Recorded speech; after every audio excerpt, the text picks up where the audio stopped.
नमस्कार दोस्तों, स्वागत है आपका हमारे चैनल धूप धुनुची आरती में। दोस्तों, आज मैं आपको जो है आगम विधि के मुख्य 3 धारा के बारे में बताने वाला हूँ। यानी कि हमारे जो आगम विधि आदि पद्धति है, यानी कि जो आराधना पद्धति है, उसके 3 मुख्य भाग है। उसी के बारे में जो है आज मैं इस वीडियो में आप लोगों को बताऊंगा, क्योंकि कई समय आप लोग मुझसे इस विषय में पूछते हैं। तो आगम के जो मुख्य 3 धारा है आराधना पद्धति के, हमारे पूजा आदि पद्धति जो है, इन 3 भागों में ही जो है मुख्य रूप से पालन किए जाते हैं हमारे आगम विधि जो है। तो वही जो है इस वीडियो में आप लोगों को मैं बताने वाला हूँ।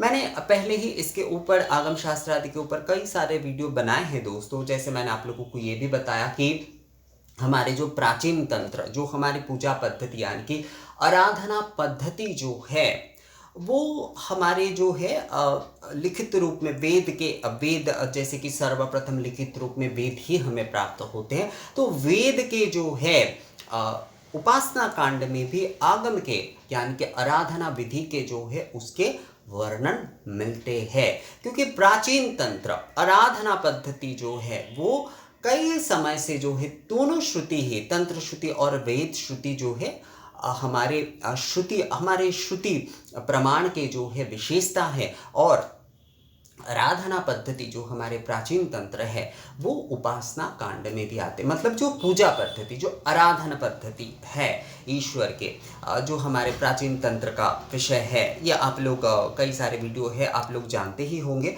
तो वही प्राचीन हमारे जो आराधना पद्धति यानी कि प्राचीन तंत्र है, वही जो है वेद के उपासना कांड में आने के कारण आगम को जो है वेदानुकूल तंत्र कहा जाता है, यानी कि वेदानुकूल शास्त्र भी कहा जाता है। अर्थात वेद में और तंत्र में, बहुत सारे लोग मुझे बार बार बोलना पड़ता है, वेद और तंत्र में जो है उस प्रकार से किसी भी प्रकार का कोई भेद नहीं है। ज्ञान रूप, क्रिया रूप, बस अंतर जो है इसके इतना ही है दोस्तों। तो उपास्य भेद के कारण वेदानुकूल तंत्र के 3 प्रकार माने जाते हैं। वेदानुकूल तंत्र जो है आगम को मूल रूप से जो तंत्र के जो तंत्र यामल और विशेष तंत्र होते हैं, विशेषकर आगम को जो है वेदानुकूल तंत्र कहा जाता है। यानी कि इसका वर्णन आदि क्योंकि वेद आदि में भी हमें मिलता है, तो इस कारण से जो है इसे जो है आगम को वेदानुकूल तंत्र भी कहा जाता है। तो उपास्य भेद के कारण जो है वेदानुकूल तंत्र के 3 प्रकार माने जाते हैं। जो हमारे प्राचीन तंत्र यानी कि आराधना पद्धति आदि है, वही विषय जो है जब लिखित रूप में हमें प्राप्त होते हैं तो उनके 3 मुख्य भाग होते हैं। मैं मुख्य भाग बोल रहा हूँ यहाँ पर जो है वैष्णवागम, शैवागम और शाक्तागम। वैष्णवागम, शैवागम और जो है शाक्तागम। वैष्णवागम में जैसे कि पांचरात्र अथवा भागवत संप्रदाय जिस पद्धति से जो है आगम विधि आदि का पालन करते हैं, पुरी मंदिर में ये वैष्णवागम के नियम से ही जो है, वैष्णव तंत्र के ये नियम से ही चलता है संपूर्णता। हमारे वैष्णव तंत्र जैसे राधा तंत्र, लक्ष्मी तंत्र, ये सारे जो है वैष्णव तंत्र के ही जो है शास्त्र है। पुरी मंदिर संपूर्णता वैष्णव आगम के अनुसार ही जो है वहाँ पर सारे विधि आदि नियम आदि किए जाते हैं। इसीलिए सर्वप्रथम वहाँ पर वैष्णवाग्नि प्रज्वलित किए जाते हैं और उसी अग्नि के माध्यम से जो है संपूर्णता पूजा आदि कार्य किए जाते हैं।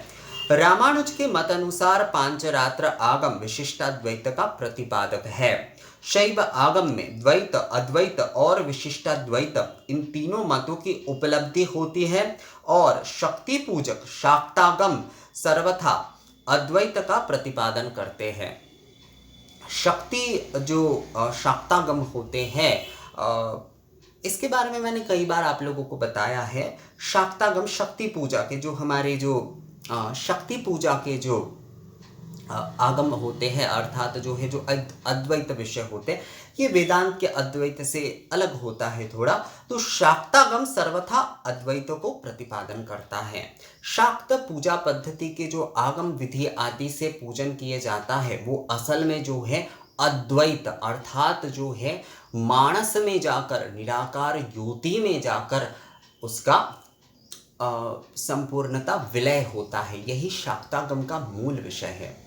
तो यही कहा जा रहा है, आगमों का चरम उद्देश्य आराधना और मोक्ष होने पर भी परवर्ती प्रभाव केवल मारण, मोहन, उचाटन, वशीकरण आदि क्षुद्र तामसी उद्देश्यों की पूर्ति के लिए ही प्रवाहित हुआ, पर ये साधु संत द्वारा वर्जित माना गया है। अर्थात जो है आगम का उद्देश्य कभी भी जो है ये सब कुछ नहीं है। पहली बात जो है आगम का उद्देश्य जो है वो बहुत उच्च है। आप देख ही रहे हैं दोस्तों, उसमें विशिष्टाद्वैत, रामानुज के मतानुसार पांचरात्र आगम जो है विशिष्टाद्वैत का प्रतिपादक है। शैव आगम में द्वैत मतलब पांचरात्र मतलब जो वैष्णवागम है वो विशिष्टाद्वैत का प्रतिपादक है। द्वैत शैव आगम में द्वैत, अद्वैत, विशिष्टाद्वैत इन तीनों मतों की उपलब्धि होती है और शक्ति पूजक शाक्तागम सर्वथा अद्वैत का प्रतिपादन करते हैं। तो आगम जो है ये उच्च विषय है और हमारे जो आराधना पद्धति है उन्हें हम इन मुख्य 3 भाग में जो है हम आराधना के हिसाब से, कोई विष्णु उपासक है, कोई शिव उपासक है, कोई देवी उपासक है, मूल रूप से जो है, अब कोई गणपत्य हो सकते, कोई सौर्य हो सकते, हर किसी के अपने अपने आगम हो ही सकते, पर ये मुख्य रूप से जो है इन 3 आगमों में जो है आगम को कहा गया है, वैष्णवागम, शैवागम, शाक्तागम। इसमें जो है वही द्वैत, विशिष्टाद्वैत, अद्वैत की भावना जो है ये आगम पद्धति यानी कि ये जो आराधना पूजा पद्धति है ये हमें जो है उस अद्वैत में लेकर ही जो है प्रतिष्ठित करता है।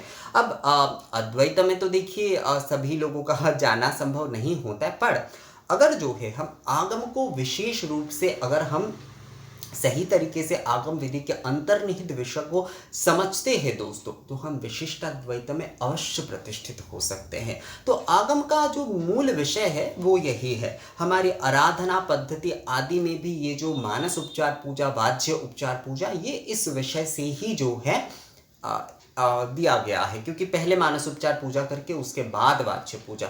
मानस रूप में आपका जागरण नहीं होगा जब तक आपके भीतर जो है मानस वो भावना नहीं होंगे, तब तक आप जो है आगम पद्धति से वाचिक रूप से वो पूजन नहीं कर पाएंगे। तो मानस पूजा इसीलिए जो है वो बहुत ज़रूरी होता है। तो हमारी आगम के ये 3 मुख्य भाग है, वैष्णवागम, शैवागम और शाक्तागम जो है। तो मुझे लगता है दोस्तों आप लोगों को ये समझ में आ गया है कि हर कोई जो है अपने आराध्य के अनुसार, अपने पंथा के अनुसार, अपने संप्रदाय के अनुसार, अपने इष्ट के अनुसार, अपनी इष्ट भक्ति आराधना पद्धति के अनुसार जो है आगम को फॉलो करता है। कोई वैष्णवागम करता है, कोई शैवागम, कोई शाक्तागम जो है। पर इसका मुख्य जो है, जैसे मैंने आपको बहुत बार कहा है कि इसका मूल विषय जो है वो प्राचीन तंत्र से ही है। आगम हमें जो है जब हम आराधना की विशेषता में जा रहे हैं तब ये जो है हमें विशेष भागों में हमारे सामने आता है और हम अपने इष्ट भक्ति और आराधना पद्धति के अनुसार जो है उन विशेष आगमों के अनुसार पूजा आराधना आदि करते हैं।